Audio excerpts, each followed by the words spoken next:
Una línea muy clara, es decir, la estrategia es una sola, la alternativa para Maduro es una sola. Él me decía el viernes que la única posibilidad, la única opción, negociación, olvidarse de eso es imposible, un escenario que él desearía ganar tiempo y todo aquello que el Estados Unidos no se lo va a permitir ni la comunidad internacional. La única oferta en pie que tiene por tiempo limitado, como ustedes bien decían, Nicolás Maduro, es salir a otro país para incluso quedarse. Esto es lo más doloroso de todo esto, pero bueno, en estos procesos, como decía ahora Marco Rubio, es así, tienes que decidir entre dos malas opciones, es decir, ninguna opción que le des en medio de una oferta a un narcotirano va a ser buena para nadie, ni justa para nadie, porque si él tiene todavía una opción de salir ileso, incluso quedarse con algo del patrimonio que le ha robado a los venezolanos, es una ventana para él que nadie quisiera. Yo lo que quiero es verlo detrás de las rejas. Todos los venezolanos, los latinoamericanos, lo queremos ver pagar mínimo con cárcel. Pero bueno, pero sí tiene esa opción y le queda poco tiempo para aceptarla. El propio Mauricio Claver Caroni nos decía, tiene la posibilidad de irse a Uruguay, a México, a Turquía, donde él desee en este momento. Si no, vendrán las medidas severas. Y ahora Marco Rubio decía, él ha estado diciendo que hay 6 personas dentro de las Fuerzas Armadas que son en las manos de quienes depende esa transición a la democracia. Pero que él está seguro que la masa de los soldados, una vez que esta ayuda humanitaria ingrese o intente ingresar, van a negarse a dispararle a los vecinos y a sus propios familiares, que son quienes van a estar protestando para que esa ayuda entre. El embajador de Venezuela ante la OEA nos dijo hace apenas unas horas que la ayuda formalmente, porque ya el propio Juan Guaidó apareció en fotografías con parte de la ayuda formal desde el extranjero va a empezar a entrar de manera oficial los primeros días de la semana que viene, parte de esa ayuda. Entonces ya ha comenzado esto a filtrarse. No ha habido la resistencia que, imagino yo, el régimen estaría esperando. Entonces, esto se desvanece. Maduro está en un momento ahora, lamentablemente para nosotros, los demócratas, quienes queremos justicia, de ganar.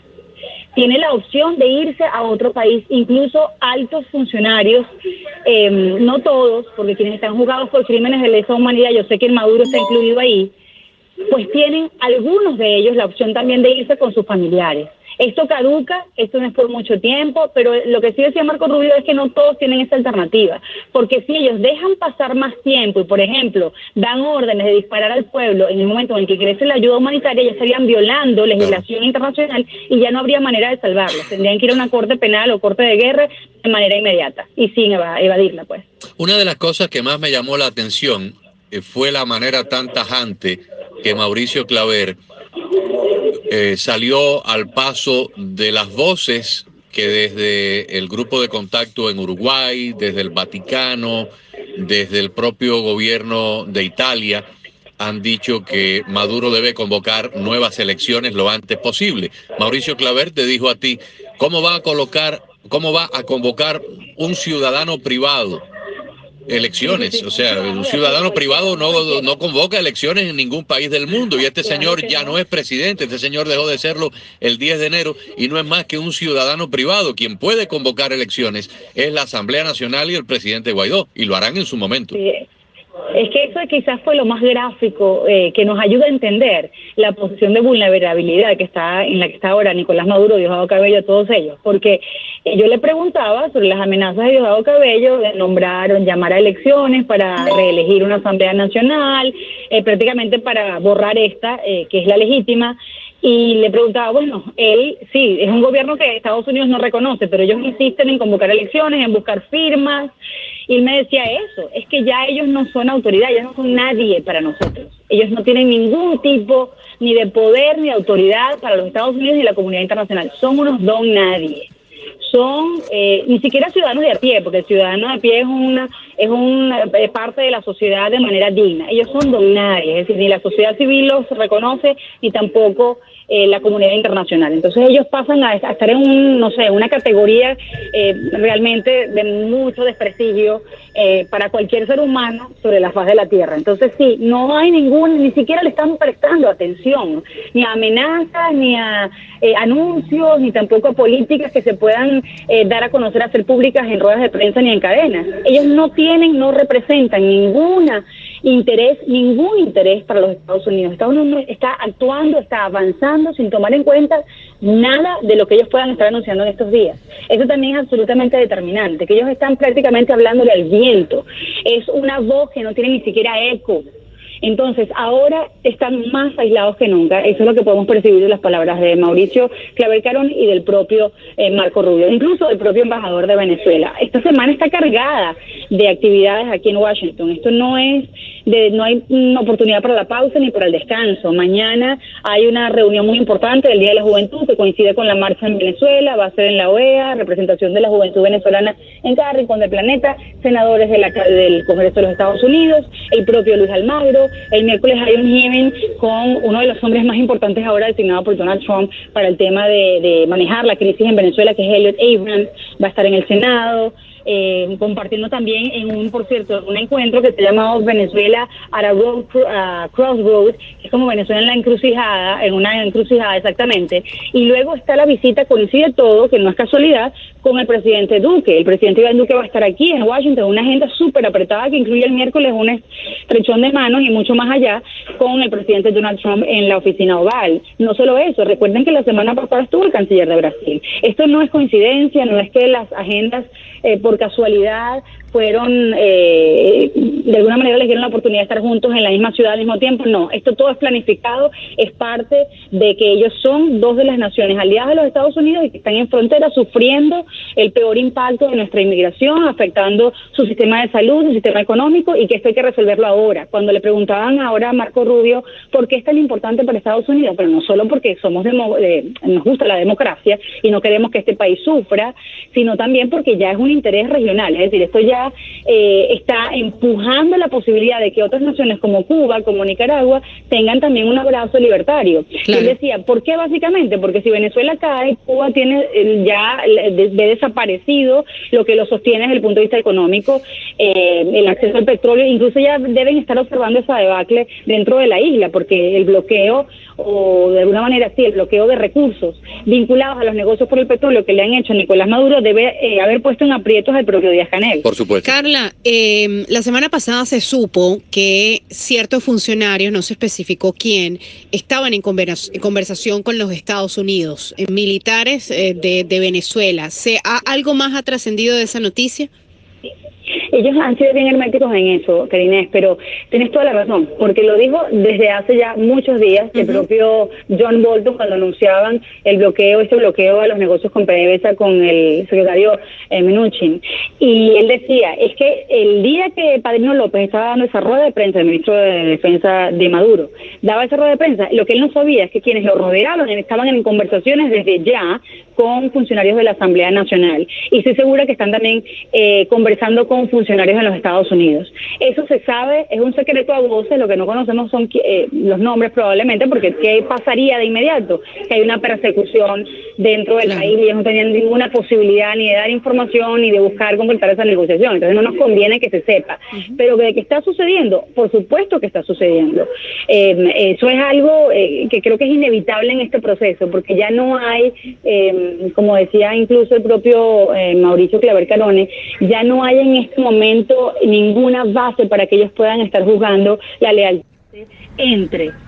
Bueno, le creo al oficialismo cuando me dice que si se instala formalmente Juan Guaidó vendrá una purga dentro de la Fuerza Armada y en esa purga me voy a ver yo afectado, o le hago caso más bien al gobierno de transición que me está extendiendo la mano, me habla de una ley de amnistía en la que, bueno, sí, seré perdonado, sobre todo si soy un soldado raso, y acepto entonces decirles que los reconozco. Ahí en este momento estamos como en una encrucijada. El soldado dice, ¿a quién le creo? ¿Le creo de verdad que me van a perdonar? ¿O le creo a quienes me han estado sometiendo durante todo este tiempo, a quienes les he estado siguiendo las órdenes y me dicen que la venganza va a venir contra mí? También lo que puede estar ocurriendo es que hay soldados o familias de militares que no saben con quién comunicarse. O sea, quizás quieren expresarse, pero no saben en qué confiar a su alrededor. Y eso puede ser un tema de por qué esto se ha demorado tanto. La semana pasada, el jueves de la semana pasada, comenzó a circular un documento que fue aprobado unánimemente por todas las Naciones Unidas en el año 2005. Es una doctrina que se llama la responsabilidad de proteger, y la aprobaron en una Asamblea General de Naciones Unidas. Todos los países que estaban ahí, más de 190 países, aprobaron esto unánimemente. La responsabilidad de proteger, para que los oyentes entiendan, establece una obligación. Si un gobierno, más bien un gobierno de corte dictatorial, por ejemplo, por una cuestión interna decide cortarle el agua y la electricidad a una región de su población para castigar al pueblo porque están pidiendo elecciones o porque están pidiendo algo, pues los países de la región tienen la responsabilidad de intervenir, inclusive si fuera militarmente, intervenir para llevar ayuda humanitaria a esa parte de la población que no la tiene porque el gobierno central se la niega. Entonces comenzó a circular esto paralelamente al momento en que el Tribunal Supremo de Justicia en el exilio dijo que era perfectamente congruente una intervención militar de países aliados, de países latinoamericanos, para garantizar la entrada, la protección de la ayuda y que la ayuda llegue. Y horas después el propio Juan Guaidó dijo que él se reservaba el derecho de pedir una intervención, si fuera necesario, en el marco de la ayuda humanitaria. ¿Tú has escuchado algo en tus contactos, en tus entrevistas, en los pasillos por donde el poder, por donde se está repartiendo en este momento todo este proceso de decisiones, que te haga pensar que se está creando el mantel jurídico para proteger esta ayuda con una intervención de fuerza? Bueno, te lo voy a poner así, Agustín, y a toda la audiencia de actualidad, a Karine también. Cuando yo le preguntaba a Mauricio Claver Carone por la notepad de John Bolton en esa conferencia con el secretario Mnuchin, sobre las 5.000 tropas, ¿recuerdas, no? Que estaba estaba en el papel escrito a mano. Exacto. Entonces él me decía, bueno, pero es que para nadie es desconocido que Colombia tiene una alianza estratégica, incluso militar, con Estados Unidos. Sí. Pero él mismo, sin yo insistir en la pregunta, me decía, pero nosotros obviamente estamos custodiando a nuestros vecinos porque es nuestro interés geopolítico, y en este momento él lo ligó solo, sin que yo interviniera con otra pregunta. Él decía, en este momento siguen todas las opciones sobre la mesa, es decir, porque yo le preguntaba, esas 5.000 tropas tienen que ver con la ayuda humanitaria o tienen que ver con la salida de Maduro o tienen que ver con que él mismo lo ligó y decía, es que aquí, si esto se agrava, si viene una emergencia mayor, Estados Unidos se reserva el derecho de proteger sus intereses y proteger los intereses de sus aliados. Entonces, mira, aquí no te lo dicen todo, porque obviamente yo tampoco quiero que me digan exactamente el plan, porque yo no quiero que nadie lo descubra. Yo tampoco estoy interesada en que me revelen todo lo que van a hacer. Pero sí te están diciendo desde hace varios meses, desde que hablé con Donald Trump en la ONU en octubre, que fue el primero que lo expuso formalmente. Cuando él dijo, la gente pensaba que era como una manera de llamar la atención. No era una manera de llamar la atención de Donald Trump en la ONU. Cuando él me dijo, todas las opciones están sobre la mesa, las más tradicionales y las más fuertes. Y tú sabes a lo que yo me refiero con las más fuertes. Era porque ya se venía planificando esa posibilidad. Si hay un plan B. Porque aquí la gente dice, bueno, pero si Maduro decide no aceptar la ayuda humanitaria y los militares pues deciden acompañarlo, no hay plan B, entonces Maduro se queda como Bashar al-Assad. Es que nadie puede imaginar que los Estados Unidos van a permitir que 80, 100, 200 toneladas de medicinas y alimentos lleguen a la frontera y se pierdan por el capricho de un grupo de mafiosos. Tampoco esta es una administración que dice vamos y todas las opciones están sobre la mesa y después se van a echar para atrás. Esta administración no es así. No. De hecho, Marco Rubio nos lo decía ahorita, que ¿a quién que podría caberle en la cabeza que 60 países, porque esto no es una decisión de Estados Unidos, son 60 países, y además el grupo de Lima en el que no está Estados Unidos está súper activo, tienen otra reunión ahorita en el mes de febrero, convocada en Colombia. Entonces, ¿que a quién se le va a ocurrir que 60 países del mundo que han reconocido a Juan Guaidó y que además se van a reunir este jueves 14 de febrero en la OEA, naciones que no están dentro de la OEA, que igual van a ir a la OEA para decir de qué manera van a ayudar para reforzar esa ayuda humanitaria?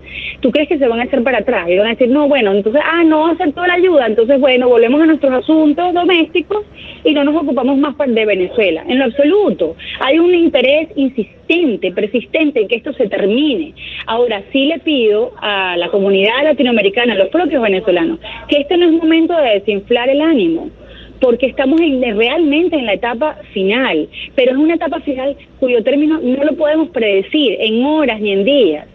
Cuando, por ejemplo, de Iván Duque, que me interesaría mucho preguntárselo, decía que esto se termina en horas, bueno, horas pueden ser 72, pueden ser 100, no sé cuántas horas, pero nosotros no podemos perder la fe, porque de repente los embajadores no nos estén haciendo una conferencia de prensa todos los días, o porque Donald Trump esté hablando todos los días de Venezuela. Ustedes saben, ustedes sí lo saben, pero la relevancia que tiene que en el discurso del Estado de la Unión, cuando tú tienes tantos problemas de política internacional que están en las prioridades de Estados Unidos, estuviera Venezuela.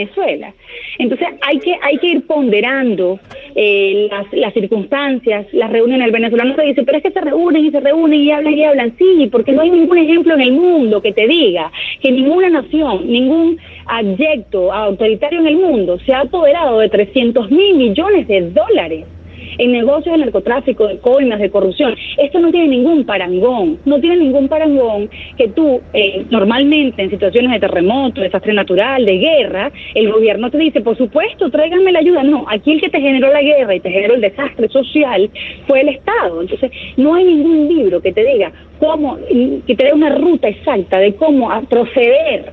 Entonces, todo esto se está reinventando, y incluso con el plazo de los 30 días que da la Constitución en el 233, que se supone que Juan Guaidó, una vez asumido el papel de presidente interino, tenía que convocar elecciones en 30 días. Eso tampoco se puede regir. Pero por supuesto, mientras haya un consejo electoral que tiene 30% de fallecidos que están votando a favor de Maduro y a favor del chavismo, y tenga a la señora esta con cara de guante que está al frente de ese organismo corrupto, eso no puede ser. Es como ir a jugar póker con una persona que tiene las barajas marcadas. Primero hay que sacar a esa gente del poder, hacer una depuración completa del padrón electoral, colocar un grupo de personas decentes y capacitadas en el puesto donde están esos delincuentes hoy en día, renovar por completo las instituciones, y entonces podremos tener elecciones en 30 días a partir de ese momento. Exactamente, pero además que tú tienes, sí, el 233 que te dice todo esto, cómo se debe hacer, pero tú también tienes el 333 y el 350 que te obligan como ciudadano a rebelarte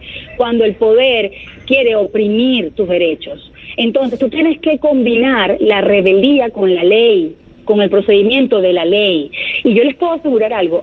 En esta reunión de la mañana estaba el embajador ante la OEA, Gustavo Tarre Briceño, reunido con el encargado, el secretario de la OEA, para el desarrollo de la democracia. ¿Qué estaban haciendo? Estaban estudiando cómo llevar a cabo en Venezuela, bajo la tutela de la OEA, una elección libre y justa. ¿Que en este momento va a ocurrir? Por supuesto que no. Pero tú tienes 3 pasos: el cese de la usurpación, el gobierno de transición y las elecciones. Te tienes que preparar desde ya para todos los escenarios. Entonces, lo que le quiero decir a la comunidad venezolana y latinoamericana es que se está haciendo todo al mismo tiempo. Todo se está atendiendo al mismo tiempo, pero hay demasiado que hacer, hay demasiado que resolver. Incluso desde el punto de vista de la seguridad, todavía Estados Unidos no ha declarado al régimen de Maduro un régimen terrorista. Todos esos procedimientos van a tener que darse en algún momento, porque ya la narrativa te lleva a decisiones más radicales, porque entonces, claro, si tú formalmente ya reconoces que es un Estado terrorista, la manera de actuar y las opciones que tienes pues se van a ampliar. No, y la narrativa, ya después de 2 semanas de estar diciendo, hey, el tiempo se te está acabando, tú no puedes seguir 2 semanas más con la misma narrativa, tienes que subir al próximo nivel de presiones y de sanciones, porque si no, es como cuando tú le dices a un niño, oye, si te montas ahí, te voy a castigar, y no tomas acción, la gente lo puede ver así. Carla, con tu permiso, le voy a pedir a Karinés que lea el titular de un artículo de la cadena de noticias Bloomberg sobre Venezuela, que sí, el titular es de lo compara con Bashar. Es poema. Bloomberg: Maduro se sigue hundiendo, sus aliados buscan ruta de escape y Cilia presiona. Ese es el titular. Y lo tengo preparado para leérselo a la audiencia después de que terminemos. Mira, en los años 70 y 80 hubo 2 grandes campeones de ajedrez. Uno era americano, Bobby Fischer, y otro era ruso, se llamaba Boris Spassky. De hecho, se enfrentaron ellos en campeonatos mundiales de ajedrez. Unas veces ganaba Spassky, otras veces ganó Bobby Fischer. Si yo me hubiera enfrentado con lo que yo sé de ajedrez, que soy un jugador mediocre de ajedrez, Si yo me hubiera enfrentado a uno de esos dos campeones, y no menciono el nombre del campeón de hoy día porque no me lo sé, no sé quién es el campeón mundial hoy en día, pero bueno, esos dos grandes campeones, me hubieran ganado tal vez en 10 o en 12 jugadas, pero no en la primera ni en la segunda, porque es imposible, aunque sea un campeón mundial, que derrote a otra persona en una sola jugada, o en 2 o en 3. Pero al cabo de 7 u 8 no hay nada que hacer. En 7 u 8 jugadas, 10 jugadas, 12 jugadas, cualquiera de esos campeones hubiera derrotado a alguien que juegue con el nivel mediocre que juego yo. En este caso, el campeón mundial es la coalición de Estados Unidos con los países del Grupo de Lima, los países de la Unión Europea y los aliados como Canadá que están ayudando a Estados Unidos en este proceso. El principiante está en Miraflores, pero es una cuestión de tiempo. No se puede pedir que para finales de esta semana ya Maduro esté fuera del gobierno. Puede tomar 10 días, puede tomar un mes, puede tomar 2 meses, pero el final está tan asegurado como si yo me hubiera enfrentado a un campeón mundial. El final está asegurado, el campeón me va a ganar porque mi conocimiento del ajedrez es muy limitado y el campeón es campeón. Lo que pasa es que toma un tiempo. A lo mejor yo juego por la derecha del tablero y él pues le cuesta un poquito más por aquí y por allá, pero al final el jaque mate viene pero 100% de las veces. Y en este caso el jaque mate de Nicolás Maduro ya está echado.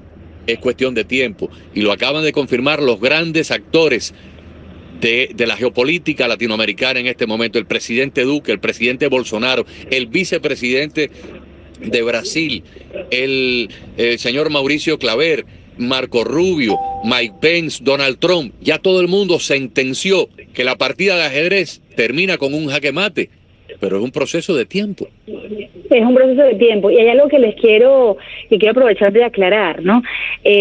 Porque sí, es verdad, hay medios de comunicación social que tienen su línea de izquierda y todos lo sabemos, pero yo creo que en este momento nos estamos desviando. ¿En qué sentido? En que muchos de esos medios, aunque tengan esa línea que todos conocemos, le llaman el autoproclamado a Juan Guaidó, y entonces nos estamos distrayendo en atacar al medio, etcétera, etcétera. No me refiero al problema a ustedes, obviamente, sino a la audiencia en general, o a la población venezolana en general. Y fíjense que hay un detalle que hay que tomar en cuenta. Ustedes quienes viven aquí, tienen muchos más años que yo aquí, pero lo que hemos podido descubrir ya después de muchos años en los Estados Unidos es que el americano es literal. ¿En qué sentido?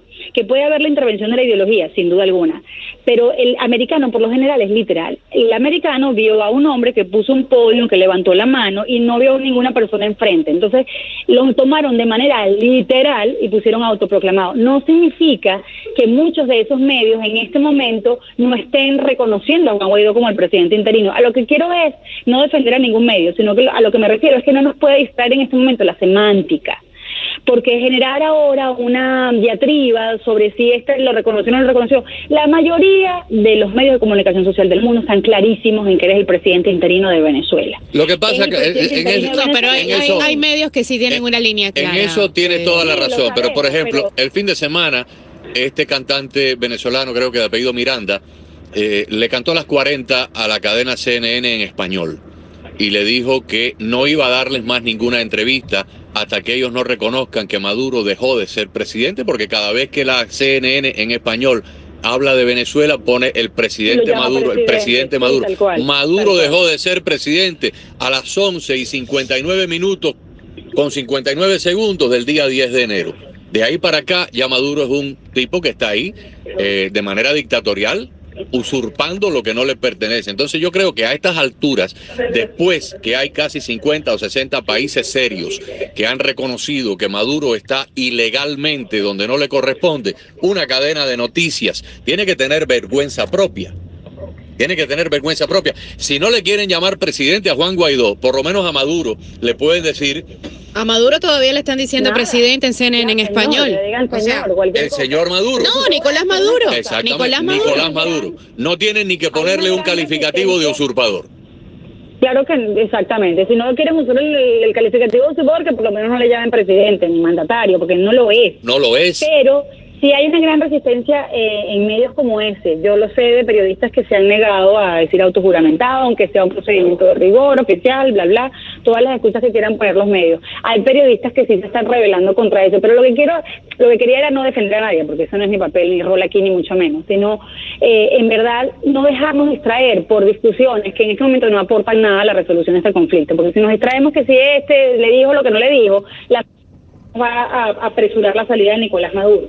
No lo digo por ustedes, sino que veo que mucho en las redes sociales se pierde tiempo en esta discusión. Vayamos al grano, si no le gusta ese medio porque le dice otro porque no, concéntrese en el que a usted le gusta cómo se expresa y utiliza verbaliza las circunstancias como es apropiado hacerlo. Es tan sencillo como no verlos más y cambiar de calar.